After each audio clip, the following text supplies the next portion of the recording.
కాళీఘాట్ ఆలయం ఇది కేవలం పూజలు చేసే చోటు మాత్రమే అనుకుంటే పొరపాటే. ఇది పురాణం, చరిత్ర ఇంకా పునర్జన్మల కలయికన్నమాట. భారతదేశంలోని అత్యంత పవిత్రమైన స్థలాలలో ఒకటిగా పేరు పొందిన ఈ ఆలయం వెనుక ఒక అద్భుతమైన కథే ఉంది. పదండి ఇప్పుడు ఆ కథలోకి వెళ్దాం. ఒక్కసారి ఊహించుకోండి, ఒక దేవుడికి పట్టరాని కోపమొస్తే అసలు ఏం జరగచ్చు? వినడానికి ఆశ్చర్యంగా ఉన్నా ఇదే ప్రశ్న కాళీఘాట్ ఆలయ పురాణానికి పునాది వేసింది. ఇంతకీ ఆ కథేంటో చూద్దామా? ఈ కథ మొదలయ్యేదే సతీదేవి ఆత్మాహుతితో. ఆమె మరణంతో శివుడు దుఃఖసాగరంలో మునిగిపోతాడు. ఆయన శోకం ఎంత తీవ్రంగా ఉందంటే ఆమె శరీరాన్ని మోస్తూ విధ్వంసకర తాండవం మొదలుపెట్టాడు. ఇక విశ్వం మొత్తం ప్రమాదంలో పడిపోయింది. అప్పుడు లోకాలను కాపాడటానికి విష్ణుమూర్తి రంగంలోకి దిగి తన సుదర్శన చక్రంతో సతీదేవి శరీరాన్ని ఖండించాడు. ఆ శరీరభాగాలు భారత ఉపఖండమంతటా 51 చోట్ల పడ్డాయి. ఆ ప్రదేశాలే ఇప్పుడు మనం శక్తిపీఠాలుగా పిలుచుకుంటున్నాం. సరే, పురాణం అలా చెబితే దాని ప్రభావం ఈ కాళీఘాట్ మీద ఎలా పడింది? అసలీ శక్తిపీఠమంటే ఏంటి? దాని ప్రాముఖ్యతేంటి? ఆ వివరాల్లోకి వెళ్దాం. అంటే సింపుల్గా చెప్పాలంటే శక్తిపీఠమంటే సతీదేవి శరీర భాగం పడిన పవిత్రమైన చోటు అనమాట. మరి కాళీఘాట్ ఎందుకంత ప్రత్యేకమంటే ఇక్కడే ఆమె కుడిపాదం వేళ్లు పడ్డాయని నమ్ముతారు. అందుకే ఈ ప్రదేశానికి అంత శక్తి, అంత ప్రాముఖ్యత. ఓకే, ఆ ప్రదేశం పవిత్రమైందని తెలిసింది. మరి ఆ చిన్న పవిత్ర స్థలం ఇప్పుడు మనం చూస్తున్న ఈ పెద్ద ఆలయంగా ఎలా రూపుదిద్దుకుంది? దాని వెనుక కొన్ని వందల ఏళ్ల చరిత్ర ఉంది. దాన్ని ఓసారి చూద్దాం. ఈ టైంలైన్ చూస్తే ఒక విషయం స్పష్టమవుతుంది. ఈ ఆలయ ప్రస్తావన ఎప్పట్నుంచో అంటే దాదాపు 15వ శతాబ్దం నుంచే ఉంది. కాని మనం ఇప్పుడు చూస్తున్న ఈ కట్టడం మాత్రం 1798లో సబర్నార్ రాయ్ చౌదరి కుటుంబం వాళ్లు మొదలుపెట్టారు. దానికి సరిగ్గా 11 ఏళ్లు పట్టింది పూర్తి కావడానికి, అంటే 1809లో అన్నమాట.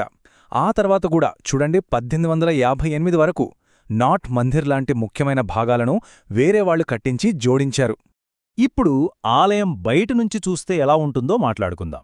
దాని నిర్మాణం అదొక అద్భుతం. ముఖ్యంగా బెంగాల్ వాస్తుశిల్పానికి ఇది ఒక చక్కటి ఉదాహరణ. ఆలయం నిర్మాణంలో మనల్ని బాగా ఆకట్టుకునేది ఈ ఆర్ట్చాలా స్టైల్. ఏంటిది ఆర్ట్చాలా అంటే? ఇది బెంగాలీ పల్లెల్లో ఉండే గడ్డికి ఇళ్ల పైకప్పులని చూసి స్ఫూర్తి పొందింది. చాలా అంటే వాలుగా ఉండే పైకప్పు. ఇక్కడ ప్రధాన ఆలయానికి 2 పైకప్పులుంటాయి. వాటికి మొత్తం 8 ముఖాలుంటాయి. అందుకే ఆర్ట్చాలా అన్నారు. ఈ పైకప్పులకు మెటాలిక్ సిల్వర్ రంగు వేశారు. దానిపైన 3 శిఖరాలు. వావ్, చూడ్డానికి చాలా ప్రత్యేకంగా ఉంటుంది. ఇక గోడల దగ్గరికి వస్తే ఆకుపచ్చ, తెలుపు రంగుల్లో డైమండ్ షేప్లో చెస్బోర్డ్ లాంటి డిజైన్ కనిపిస్తుంది. కాని అసలైన అందమంతా ఆ అంచుల్లోనే ఉంది. అక్కడ టెర్రకోటతో చేసిన కళాఖండాలున్నాయి. ఎంత సున్నితంగా చెక్కారంటే వాటిలో దేవుళ్ళు, పువ్వులు, పక్షులు ఇలాంటి ఎన్నో ఆకృతులు కనిపిస్తాయి. ఇది బెంగాల్ ఆలయ నిర్మాణంలో చాలా ముఖ్యమైన కళ. సరే, ఇంతటి చరిత్ర, ఇంతటి కళ ఉన్న ఈ ఆలయం కథను ఇప్పుడు వర్తమానంలోకి తీసుకొద్దాం.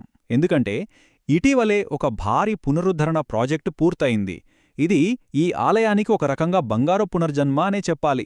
దాదాపు 200 ఏళ్ల చరిత్రలో ఇదే మొదటి పెద్ద ఆధునిక రెనోవేషన్. దీనికైన ఖర్చంతో తెలుసా? అక్షరాళా 200 కోట్ల రూపాయలు.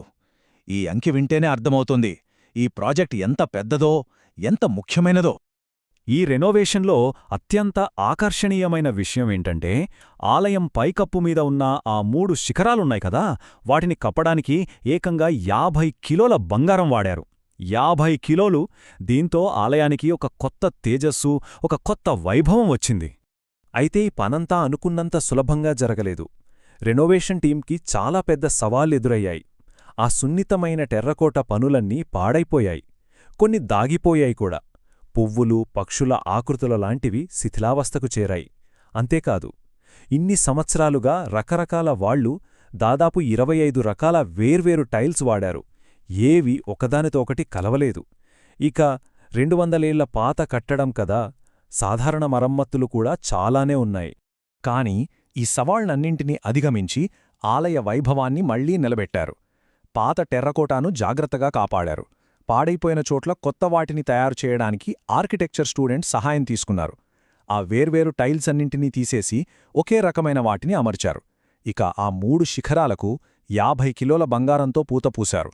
అన్నింటికన్నా గొప్ప విషయమేంటంటే, ఇన్ని ఆధునిక మార్పులు చేసినా ఆలయం యొక్క అసలు వాస్తుశిల్పాన్ని, దాని ఆత్మని మాత్రం ఎక్కడా దెబ్బతినకుండా కాపాడారు. చూశారుగా, కాళీఘాట్ ఆలయం కథ, పురాణం, చరిత్ర, ఆధునికత అన్నీ కలగలిసిన ఒక అద్భుతమైన ప్రయాణం. ఈ పునరుద్ధరణ మన ముందు ఒక ముఖ్యమైన ప్రశ్ననుంచుతుంది. ఒక సమాజం తన పవిత్రమైన గతాన్ని గౌరవిస్తూనే ఒక ఉజ్వలమైన భవిష్యత్తును ఎలా నిర్మించుకోగలదు?